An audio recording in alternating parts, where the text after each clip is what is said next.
golden age of streaming with thousands of titles at our fingertips, sometimes it feels like there's way too much to watch. But you can't watch everything, and sometimes you really shouldn't even try. Welcome back to the films that streaming forgot, our ongoing quest to dig through the digital leftovers and see what's still festering at the bottom of the algorithmic barrel. These aren't forgotten classics, they're barely remembered at all. But we're going in just to see if there's anything worth pulling out of the depth of streaming services. Will we find a hidden gem, or just more cinematic debris left to float in the algorithm's backwash? Stick around, the answer may surprise you, but it probably won't. I'm Alex. And I'm Kris. And today's episode is slightly different in our series of the films that streaming forgot, because this was a suggestion from Janet Suleiman from The Amateur's Take, if you follow her on Instagram or TikTok, and you should. She's great. She was on one of our recent episodes. I say recent, but it's actually like 4, 5, 6 weeks ago now, isn't it? Yeah, it feels more recent, doesn't it? Yeah. It feels recent, but we've gone full video since there and everything. She just left such an impression, that's all. She really did. She really did. And she gave us Youth in Revolt. Now, because it's been so long since she gave us that suggestion, when we actually came around to doing this, we found that it isn't actually available on any of the kind of free streaming services. So we had to rent it. So it's already been forgotten from one of them. But that's fine. It pops up on streaming every now and then. It is also maybe not like barely remembered. I think there's a slight remember. I don't know. I think maybe I'm biased because I have seen this film before. Maybe, and we'll get into it. Maybe this is the first one in the series where we actually liked it, or maybe liked it a little bit. Yeah. I mean, spoilers, it's not as bad as Atlantis Untold, right? Why did I know you were going to go straight to that one? Because it's just the film angle lore at this point. How cruel you were. Well, you know, we brought it back with which one of us suggested Santa's Sleigh? Was that you? Yeah, I think I suggested Santa's Sleigh, and that was a good suggestion, though. Yeah, that's what I mean. You're the provider of fun in this relationship. And I gave you the Golden Retriever one. I didn't like that one because the dog died and it was really sad. Yeah, but he comes back as a ghost, right?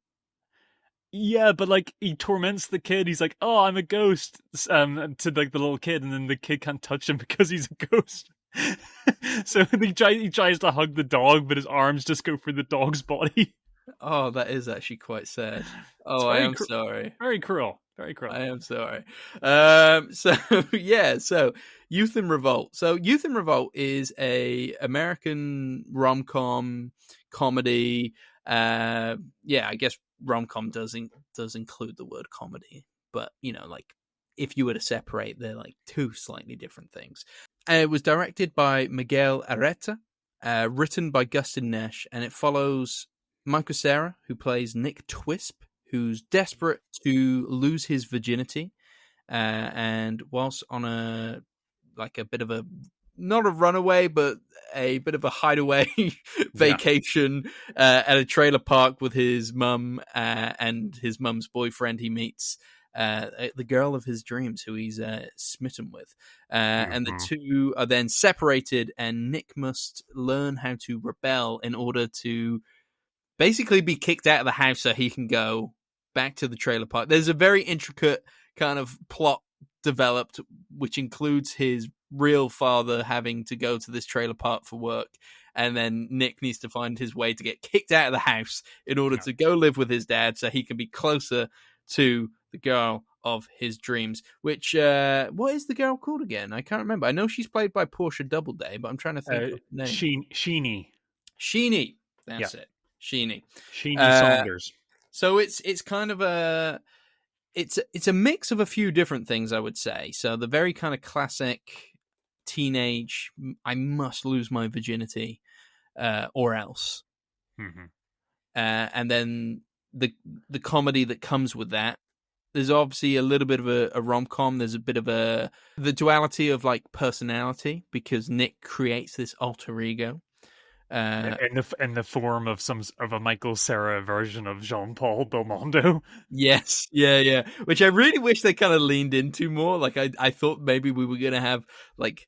Well, I say I thought I have seen the film before, but since watching this film for the first time, I've seen many other films, including Breathless. So I thought, oh, has this got more kind of ties to Breathless than I knew at the time? Yeah, It doesn't really, unfortunately.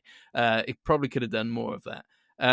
But yeah, obviously you've got this kind of like deadpan comedy that's going on with Michael Cera as well. This kind of it's not set in a kind of world of reality. Everybody kind of talks with the same kind of pseudo intellectual kind of comedy that's going on. sure. Like it's a mix of things, and I think Yes. for me, for the most part, it works. And I'll go into kind of my history with it in a bit, but I guess I would love to get an overview for you, Chris. What did you think of it? Conflicted is the first word that comes to Mm, mind. I would say I mostly like this was an entertaining watch. It was a very entertaining film to watch. But the first 30 minutes, this was a movie back in 2009. I was certainly aware of, but slipped me by for some reason. Um, so the first 30 minutes, I was watching this movie going like, okay, is this a classic that I missed? That perhaps 2009 I would have been my favorite movie. I was like, this is so much fun. The writing was really sharp. I really liked seeing Michael Cera in a different sort of role. We had the stop motion title sequence. We're going for something here. We're like Miguel Arteta is trying to go for style, and there is style here, but mm, it is certainly, like you said, it's borrowed from other filmmakers. I even see a little bit of like that Wes Anderson like Moonrise Kingdom element into the first 30 minutes of this camping trip yeah. aspect of the movie. It's very Um Sundance kind of film festival vibes, like the kind of film you would expect from there, especially from that time period as well. yes, I was kind of surprised by how certainly at the beginning of the film how well directed it was. I was Mm, expecting it to look much more like a late 2000s boner comedy. So it was, like a circa wet hot American summer. I was expecting more of that vibe from this movie, yeah. so that caught me off guard and made me lean in. I was very excited to see what was going to happen to this story. It's the Then reading man's American Pie. exactly, it is the Jean-Luc Godard version of American Pie. But yeah, it is. Then it kind of took a turn, Mm, as you said, at the beginning. There's no point of us really going into the plot because the plot is full of A to B to C. And there's so many dominoes that have to fall clumsily on each other yeah. for our character to end up where he is, which is just a mess. It is a story about somebody who is kind of likable at the beginning, and we are on board with his plight. He wants to romance this girl that is, seemingly for some reason taking an interest in him, and his whole world is upside down, and just seeing him demonstrably turn into a bigger and bigger asshole as the movie goes. I mean, that's fine. That's not a problem to me. I don't really care about the No. motivations of the character as long as the journey's fun. But the You're not problem, on his side as much as soon as he starts trying to get people kicked out of school just so he can sleep with them. yes, exactly, and yeah, and letting cars explode into buildings. That one, all right, I guess, yeah. I was still on board with him then. It was kind of an accident from his alter hmm, ego. his alter ego didn't do it accidentally, No, right? not no, but he wasn't in control. He wasn't in full body mind and control in that situation. Okay. So then that's like saying the rest of the movie he's not in control. Um, yeah. So the thing is, I enjoyed that aspect of the movie at the beginning, and then as more characters were getting introduced to this thing, sometimes it was funny. Who do we have in here? We got loads of cast members. Oh, I loved loads. it when Fred Willard just showed up. Kind of like they kind of allude that he's the kind of the weird guy. He's friends with Steve Buscemi, Nick's dad, Michael Cera's Yes. dad. But then he just descends into madness, circa like a bit more like Danny DeVito as this Always Sunny seasons go on. It's just this guy who randomly shows up and is completely an oddball, but Fred Willard just slots in that perfectly. I had a lot of weird feelings towards Sheenie. I find her a very hard character to put my finger on. At Michael first, Cera had very weird feelings toward her as well, Chris. oh, yeah, out of the film. Oh no, sorry. Oh, in here. I was trying to relate. I was trying to relate. Move on. Sorry, bad Yeah, joke. if you said Nick Twisp, I would have got it. Sorry, Gotcha. that's just me being Sorry. dumb. So at the first, I was like very cautious of her, very Mm. suspicious of her, because it's Michael Cera and he's doing the thing, and we're not trained to see Michael Cera succeed in these situations. I think that's fair to say. And And in a lot of these types of films, the hero doesn't really get laid in the end, do they? look, Usually. you're waiting for the punchline. You're waiting for her. Wait, when's the veil going to be lifted up, and when's everybody going to be laughing at him with his pants down? When's she going to play the evil trick? Oh, did I you was think that? well. That's interesting. There was a little bit of that where she was. I find her so vague and unpredictable and hard to read. Where I was like, this can't go anywhere. Where she. I don't believe that this girl actually likes this guy. And Yeah, I as this, think yeah, she plays him a lot, doesn't she? But yes. they're almost like too similar in that way of like they seem nice, but actually they're quite Well, malicious and manipulative deep down. Both of them. Both of them. well, the one thing that's the constant truth of this film is Nick is obsessed with Sheenie and will do anything to be with her. He does feel that he is genuinely heartbroken and heart smitten over this girl. I don't know if it's intentional. And that's the problem with this film in general. I never know what wavelength she's on. I was waiting for the character reveal at the end, and it just kept getting muddied and confused. The more we bring in the weird stuff going on with Gene Smart and Ray Liotta and all Yeah. this other peripheral stuff going on, I'm losing the tight focus that first 30 minutes kind of had Yeah. me nestled in. And you know what? I was so surprised. That sort of section of the film, I actually was getting kind of emotionally wrapped up too.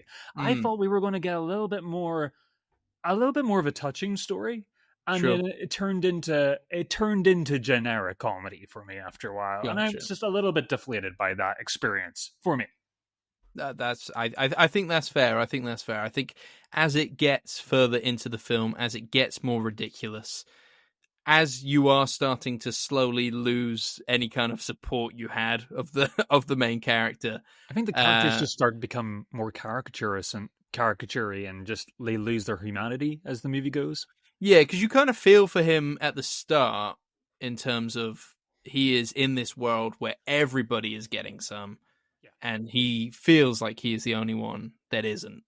And you know, like you're not like it's very difficult to know how to talk about. Like you don't want him to. You kind of want to shake him a little bit and be like, "It's fine. Your person will come."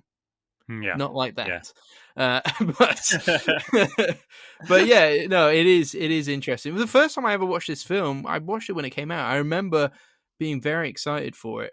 Probably because I was in a similar place to Nick Twisp, I was young and I wanted to get some, and I wasn't there yet. So it's interesting to watch this with older eyes Yeah. and You were hoping to get like a survival guide to getting laid when you first saw this film? 100%, Yeah. 100%. And now being older, being able to look back and kind of seeing the comedy in just his desperation in a way of being like, yeah, there was a time mentally when I was probably somewhere close to that. Not to the point where I was creating alter egos or drugging anybody, obviously.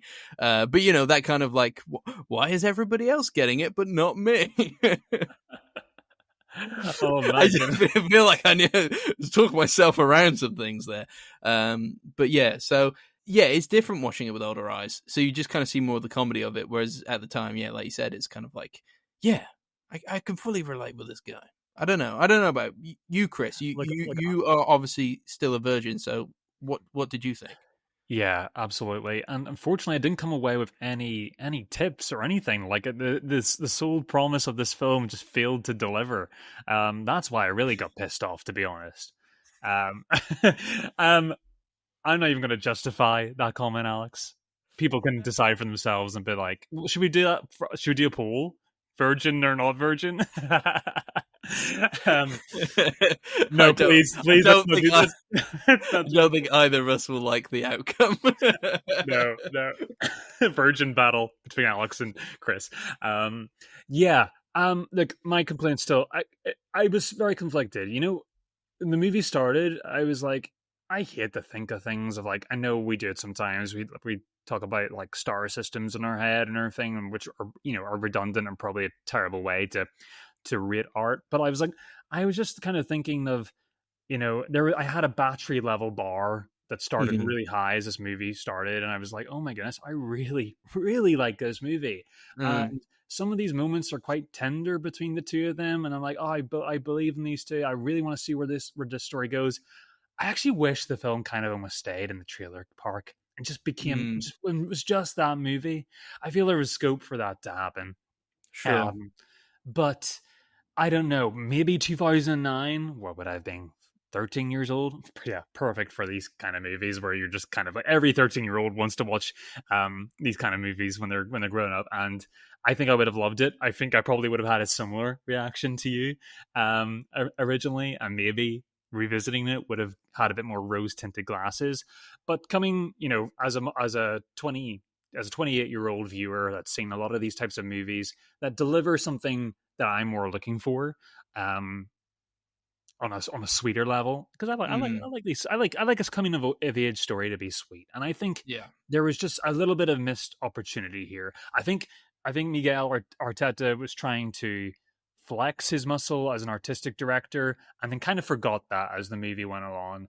Not me trying to be pretentious and want a different movie, but it was just a bit of an exchange happened halfway through the film where I wasn't really like, oh, I wasn't prepared for this. And it started with the car rolling down the hill. And I think that pretty much went from there. Oh, interesting. Okay, yeah, yeah. Is it as soon as like Francois, the alter I, ego, turns up?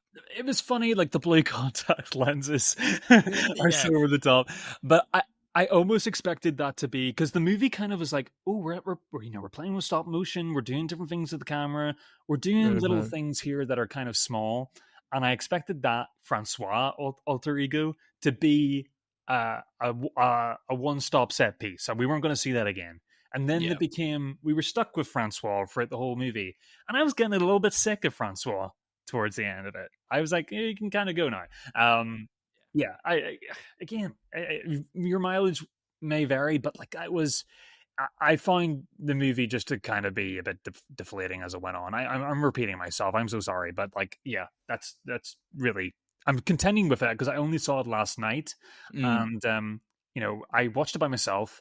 Lauren was busy doing other more important things, and she asked me how it was. I was like I was laughing. I was laughing a lot during this movie. Some of the dialogue, like some of the exchanges. Usually, when Michael Cera is giving like a below the breath comment to somebody, insulting them Yes. without them knowing that he's insulting them, are hilarious. I love the edit where at the start of the film where he meets Sheeny for the first time, and they're outside the shower, and it cuts to him in the shower thinking Yes. about Yeah. the Yeah. interaction that he just had. Hilarious, absolutely Yeah. so funny. But yeah, It's a really witty film as well. Like it doesn't it it definitely doesn't slow down with the jokes. Like it does work on top form. I do remember because I was anticipating this film at the time, watching the trailer, and I believe the trailer practically just spoils all the best jokes. So there's not much to see if you haven't seen the trailer. So I'm glad you probably well, had a trailer free I'm seeing the trailer. experience. Like I'm on the IMDb page now, just for the sake of some information. But like I can see like a trailer roll of the trailer right now, and yeah, it is the entire movie, like you Yeah, just said, and yeah. even just the shower shot that I just explained. I would have hate to have had that spoiled for me. So yeah. Yeah, exactly. And it was quite nice coming to it here where I haven't seen it in like probably 10 years and forgetting just how kind of crazy the plot does get. And that is part of the fun, isn't it? Like, it isn't just he has to revolt to get back to the girl. The girl then moves, so it's like the goalpost keeps moving, and the plan needs to be reconfigured, and that is Yeah. quite funny. But obviously, it does go into those kind of ridiculous places. So I can understand comedy-wise, it works, but when you're truly trying to connect, the ridiculousness starts to kind of wane on you a little bit, and I get that. Funny that you mentioned Wes Anderson, because watching this, it did make me think, wow, I'm surprised only this year have we had a Wes Anderson film in with Michael Cera, right? Like, he seems perfectly made for that kind of film. I have yet to see the Phoenician Scheme. Neither have Everybody, I. everybody I've talked to who has seen it has said to me, like, whatever they thought about the movie, but they've also always said the first comment was Michael Cera was amazing in that movie. That seems to be like the actor on everybody's lips when they talk about that film. Yeah, So yeah, I mean, it seems like a perfect fit, right? it does. Michael Cera is great. He Like, is he's great. really good, and I think it's probably just due to the fact that him and Jesse Eisenberg were probably going for all the same roles. That, maybe Yeah. he's still big, but he's not. But then again, maybe Jesse Eisenberg isn't big either. I don't know what I'm trying to say here, but I feel like we should be seeing more of Michael Cera. Yeah, Michael Cera kind of like exists in a certain pocket that is like very, Mm, it's very fruitful for him, and he definitely has his fans. But like, yeah, he was being certainly like this era, 2009.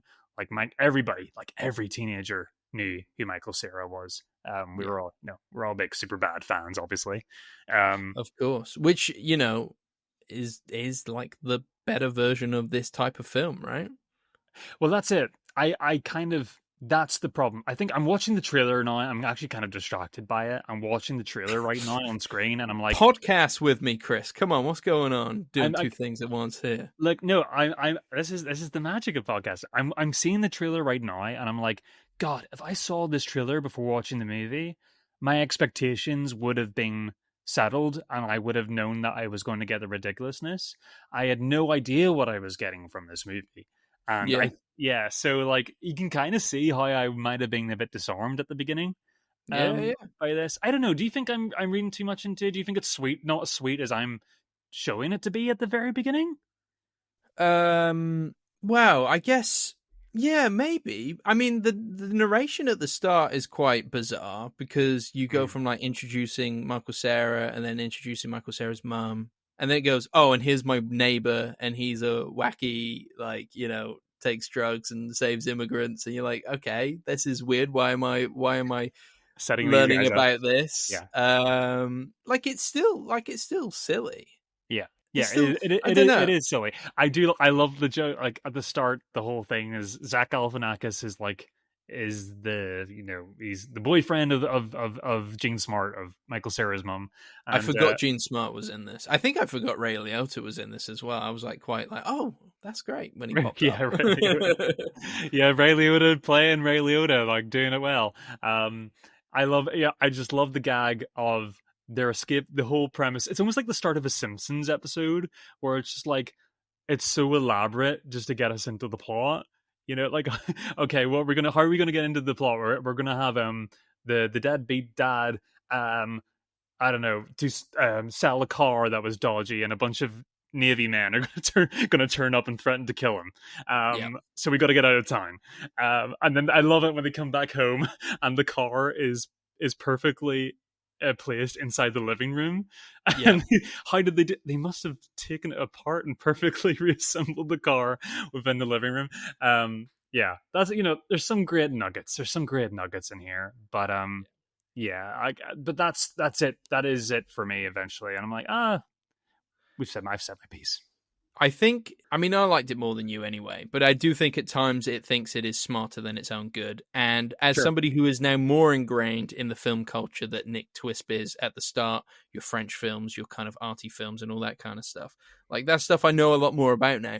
It surprises me that we didn't lean into kind of more homages to those kind of films, Yeah. more like I don't know if I wanted it to be a parody or anything like that, but it would have been interesting at the end when he's driving the BMW quite fast and he thinks the police are on his tail and he's off to go get Sheeny, and or he's either going to go live under a bridge or he's going to go pick up Sheeny. He's not sure. But I thought like we could have a breathless moment with, you know, the way that film opens with Belmondo with a cigarette in his mouth, speeding past police cars, overtaking people. I thought if you could have turned that into something which kind of is a bit of a wink towards the kind of people that are watching those films. So maybe the writer or the director, this is more kind of where they are, but it is odd that this, I'm assuming 16-year-old, maybe slightly older, is this into French film. But you know, I guess that is part of the silliness of it as well, isn't it? So yeah. I don't know.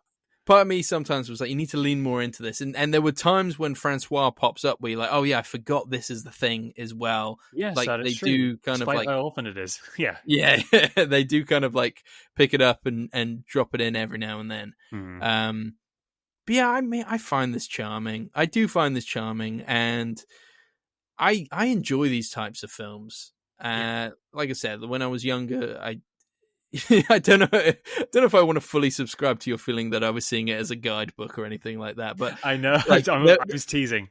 There was something that you saw in these types of characters where you're like, okay, I'm not crazy, I'm just hormonal.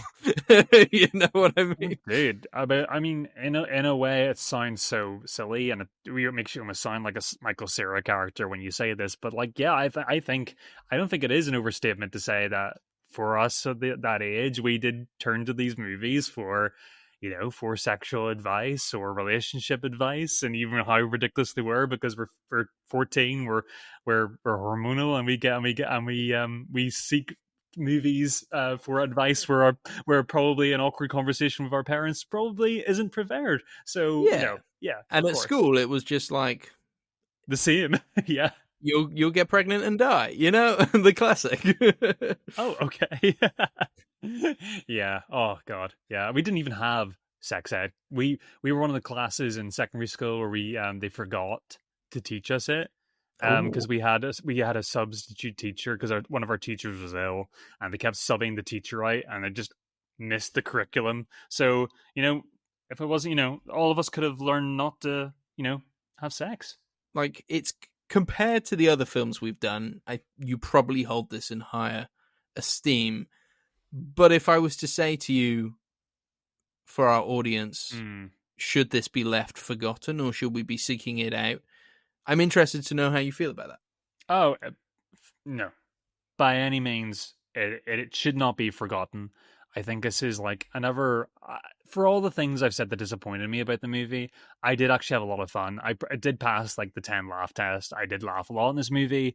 There are a lot of merits to be found. It just depends what you kind of want out of the experience and your expectations too. I do feel that there is a fault of the filmmaker in terms of tone, and I think the tone is all over the place in terms of the filmmaking and as well as the characters. But if you're after the crazy Michael Cera comedy and you want to see Michael Cera be a bad boy for half a movie, and he plays it really well. He plays it really well, because there's a bit at the start where you're thinking like, oh, it's Michael Cera playing Michael Cera again, but when he plays the bad boy, it works. Yeah. It's a specific type of bad boy. I believe in Michael Cera believing that he's playing a bad boy, as opposed to, oh, he's a bad boy. I don't know. He's not. It's not It's not like Tobey Maguire in Spider-Man 3. It's close. It's close. Do you think so? Oh, I think he nails it. I think he it's a French film influenced bad boy. But I think he nails it. I mean, at the end of the day, he does like drive a car into a police car park, you know, like off a cliff. Sorry, that just sounds like a normal thing to do. Just driving a car into a car park. No, he drives off a cliff, fits his clothes without his body in it, and expects to get away with it. They're thinking that he's died in the car. Yeah, and it hits very shallow water. But I'm thinking like even the scenes where he's not very smart, chatting like Ray Liotta. Yes, like that works. Like the stuff he's saying, you're like, ooh, bloody hell. Yeah, I wouldn't backchat Ray Liotta. He's scary. I wouldn't backchat him either. But yeah, so you would. Yeah, you would. sorry, going back to the original question. Yeah, I would say like there's a lot of fun to be had. I love the sunny glow of these late 2000s movies. There's just something nostalgic about it. If you're our age group and it missed you by, like, I think it's dead on 90 minutes. I had a lot. I did have fun. I had Mm, frustrations, but it wasn't a waste of time. yeah, gotcha. I do enjoy this one quite a lot. I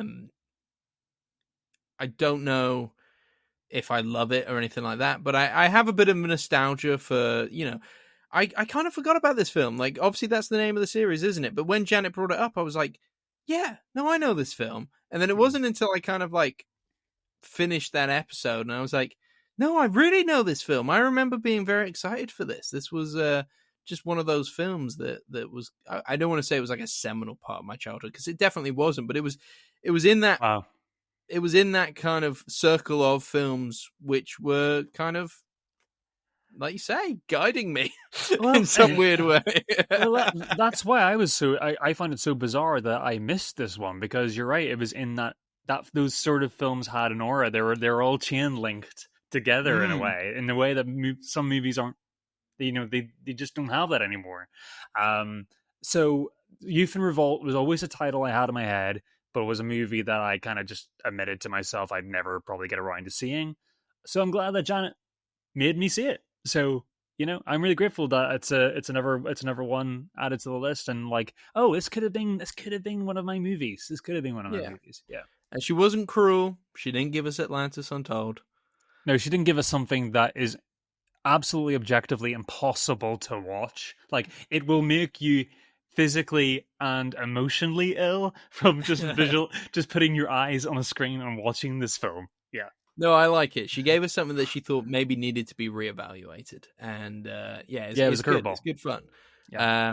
So you should definitely check it out when it pops up on a streaming service, which it will, because I've definitely seen it pop up every now and then on different ones. It would be right at home in Netflix, wouldn't it? Yeah. Yeah, definitely. So go check it out. So that has been the episode for this week. If you've enjoyed it, make sure to leave us a 5-star rating or review. We really do appreciate it. If you'd like to keep up to date with us, make sure to follow us on Instagram and TikTok at The Film Angle. We also have a Film Angle playlist, so if you want to listen to what we listen to, you can find that in the show notes. Be sure to catch us next week for more cinematic discussions. Goodbye. See you later. Bye.